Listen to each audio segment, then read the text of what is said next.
Hello दोस्तों, मैं हूं प्रवीर। आप देख रहे हैं टेक एंड टेक्निक्स। पिछले 3 वीडियो में हमने बात किया आपको एक डीजे सेटअप बनाने के लिए क्या क्या इक्विपमेंट्स लगेंगे, उनके प्राइसिंग, लाइटिंग सेटअप्स और उनके प्राइसिंग। आज इस वीडियो में हम बात करने वाले हैं डीजे मिक्सर के बारे में। तो चलिए शुरू करते हैं।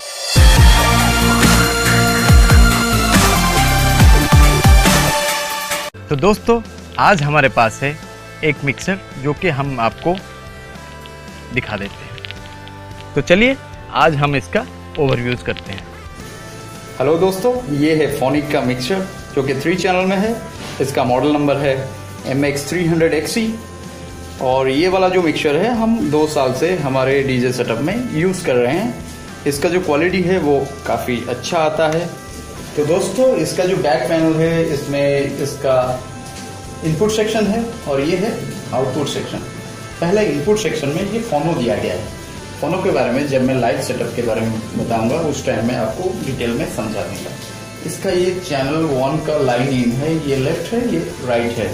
अगर आप एक प्लेयर से आउटपुट लेते हैं, इसको इनपुट करना है तो आपको ये इस वाले में इनपुट कर देना है। इसका ऐसा ही RCA लगता है, तो आप इसको रेड वाला इसमें और ब्लैक वाला इसमें इनपुट कर सकते हैं। तो नेक्स्ट आता है चैनल 2 का भी वैसा ही फोनो लाइन है और ये है चैनल 2 का जो लाइन इन है। यहाँ पे आप अगर चाहें तो अपना अगर एक लैपटॉप इनपुट करना चाहते हैं तो आप इस तरह का केबल जो है वो यूज कर सकते हैं और इसमें आप इनपुट भी कर सकते हैं यहाँ पे। और सेम टू सेम अगर दूसरे साइड में एक प्लेयर लेते हैं तो यहाँ पे आप इनपुट कर सकते हैं। और नेक्स्ट इसका जो इनपुट लाइन में आता है, ये फ्रंट पैनल में एक दिया गया है इसका लाइन माइक 1 और यहाँ पे बैक साइड में है इसका माइक 2 और माइक 3। यहाँ पे इसका ग्राउंड लाइन एक दिया गया है। अब हम आते हैं आउटपुट। आउटपुट में आपको जो पहला वाला दिया गया है ये रिकॉर्डिंग लाइन के लिए। समझ लीजिए आप कहीं पे बजा रहे हैं, आपको वो वाला जो प्रोग्राम है वो रिकॉर्डेड चाहिए, तो आप यहाँ से आउट लेके आप रिकॉर्डिंग भी रख सकते हैं।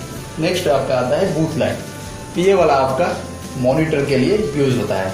मतलब आप अगर कहीं बजा रहे हैं तो उस टाइम में आपको खुद भी सुनना पड़ता है, क्योंकि आप नहीं तो आइडिया नहीं आएगा कि क्या किस तरह का साउंड जो है वो निकल रहा है। तो आपको यहाँ से ये बूथ लाइन से आपको आउटपुट मिल जाएगा। आप 2 एक्टिव मॉनिटर ले सकते हैं और आपका जो टेबल है उसके साइड में 2 प्लेस कर सकते हैं, जिससे कि आपको अपना जो क्या बजा रहे हैं वो जानने में आसानी रहेगी। और नेक्स्ट आपका आ जाता है मास्टर लाइन। ये जो है ये आपका क्रॉसओवर की तरफ चला जाता है और क्रॉसओवर की तरफ जो जाता है वो आपका RCA रहता है। ये ऑन बैलेंस लाइन है, ये RCA आपको चाहिए होगा और आप इसको यहाँ पे इन कर सकते हैं। इनपुट कर लिए और आपको अपने क्रॉसओवर में लगाने के लिए अगर आपका TRS होगा तो आप TRS लगा सकते हैं। अगर आपका XLR होगा तो आप वहां से लेके क्रॉसओवर में XLR लगा दीजिएगा। तो नेक्स्ट आपका जो यहाँ पे ये मैं खोल देता हूँ।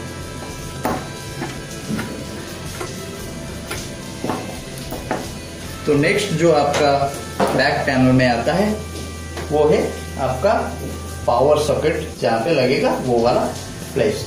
नेक्स्ट आपका आ जाएगा एक फ्यूज के लिए और यहाँ पे आपको एक स्विचिंग मिलता है जिससे कि इसको आप 230 वोल्ट पे चला सकते हैं या फिर चाहे तो 110 वोल्ट पे भी चला सकते हैं।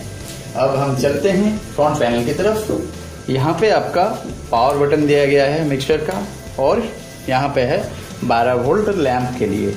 अगर आप जहाँ पे बजा रहे हैं वहाँ पे थोड़ा लाइटिंग का प्रॉब्लम है तो यहाँ पे एक लाइट आप मिक्सर के लिए लगा सकते हैं, जिससे आपको ये सारे कंसोल्स देखने में आसानी होगी।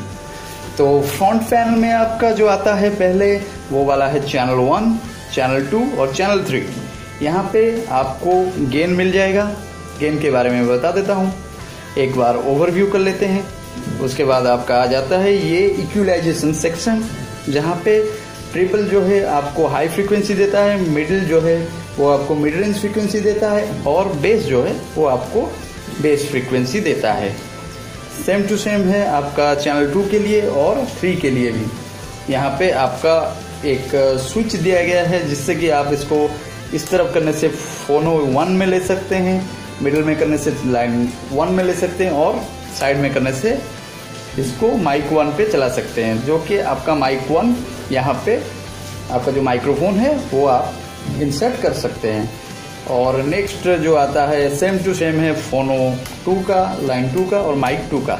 माइक 2 जो कि बैक साइड में है, और सेम टू सेम भी है आपके चैनल 3 के लिए। तो यहाँ पे ये स्विच दिया गया है। अब नेक्स्ट आ जाता है आपको अगर क्रॉस फेडर जो ये है, अगर इसको यूज़ करना है तो आप क्रॉस फेडर में रख सकते हैं, जो कि बटन अप होगा और बटन डाउन जब होगा वो अजाइन में आ जाएगा। तो आप ज़्यादातर कोशिश कीजिए क्रॉस फेडर में ही चलाने के लिए, क्योंकि इससे आपको आसानी होगी जब भी आप चैनल में स्विचिंग करते हैं। अब अगर सोच लीजिए आप कोई चैनल का एक गाना प्ले कर रहे हैं, अभी आपका नेक्स्ट चैनल का भी गाना रेडी हो गया है, आपने उसको प्ले कर दिया, आपने हेडफोन में सुना कि वो वाला गाना जो पार्ट से आप बजाना चाहते हैं वो पार्ट तक आ गया है, तो आपको क्या करना होगा, इसको क्रॉस फेडर को इस साइड से यहाँ तक ले आना होगा। तब क्या हो जाएगा, ये वाला चैनल का जो गाना है वो आउटपुट होना शुरू हो जाएगा, तब आप इसको डाउन कर सकते हैं। तो नेक्स्ट आपका आता है गेन। ये आपके किस प्रकार में काम में आता है। ये आपका अगर चैनल 1 का है तो आपने अगर चैनल 1 में एक प्लेयर लगाया हुआ है और उसका जो आउटपुट है, जो इसमें इनपुट होता है, अगर इसका आपको लग रहा है कि इसका जो वॉल्यूम है थोड़ा सा कम है, आप थोड़ा ज़्यादा कर सकते हैं, अगर ज़्यादा है तो कम कर सकते हैं। मैं रिकमेंड करूँगा कि आप 0 dB में चलाएं, और 0 dB में सबसे अच्छा क्वालिटी मेंटेन रहता है। अगर आपका फिर भी थोड़ा वॉल्यूम कम है, आपको ऐसा लग रहा है, तो आप +2 dB तक इसको चला सकते हैं। लेकिन आपका जो प्लेयर है वो 0 dB में सेट होके आता है, तो आपको इससे आगे लेने की ज़रूरत नहीं पड़ती है, क्योंकि जब आप इसका काम जब अंदर होके ये इक्वलाइजेशन सेक्शन होके आपका फेडर होके जब मास्टर लाइन तक पहुंचेगा, तो आप अगर चाहें तो मास्टर लाइन में थोड़ा सा उसको बढ़ा सकते हैं। आपको यहाँ पे कुछ ज़्यादा करने की ज़रूरत नहीं पड़ती। अगर आपने मोबाइल का इनपुट लिया हुआ है तो आपको वहाँ पे गेन का ज़्यादा प्रॉब्लम हो सकता है, क्योंकि मोबाइल का जो आउटपुट होता है वो 0 dB तक कोई फ़ोन में नहीं होता।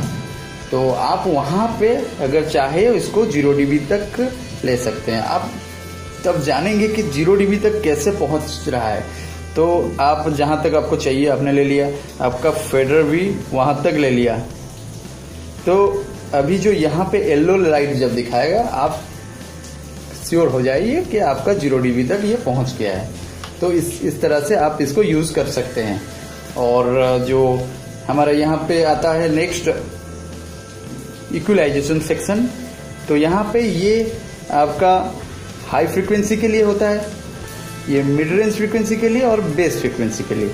अगर आपने एक गाना चलाया हुआ है, वहाँ पे आपको लगता है कि बेस थोड़ा ज़्यादा है, तो आप वहाँ से थोड़ा कम कर सकते हैं। कम है तो आप थोड़ा सा ज़्यादा कर सकते हैं। इसको भी आप +2 dB तक ही चलाइए, क्योंकि 0 dB में ही आपका इक्वलाइजेशन सेक्शन का जो साउंड क्वालिटी है वो सबसे अच्छा मिलता है। उसी हिसाब से आप एडजस्टमेंट कर सकते हैं। पहले आप इसको 0 dB में सेट कर दीजिए, अब आप बजाइए। अब जब आपको लगेगा कोई एक हाई फ्रिक्वेंसी हुआ या फिर मिड रेंज फ्रिक्वेंसी हुआ या फिर बेस जो कि कम या ज़्यादा है, तो आप उसी टाइम में एडजस्टमेंट थोड़ा सा कर लीजिए। इससे आपको और भी ज़्यादा आसानी होगी। अगर सब बंद है तो आपको आपने स्टार्ट कर दिया, एक एक करके दे रहे हैं, तो उस टाइम में आपको थोड़ा सा तकलीफ आ सकती है। इसलिए हमेशा इसको ऐसा ही रखिए। तो नेक्स्ट में आपका चैनल 2 का सेम टू सेम जो चैनल 1 में है वही है, सिस्टम वाइज भी वो वही है, और चैनल 3 में भी वही है।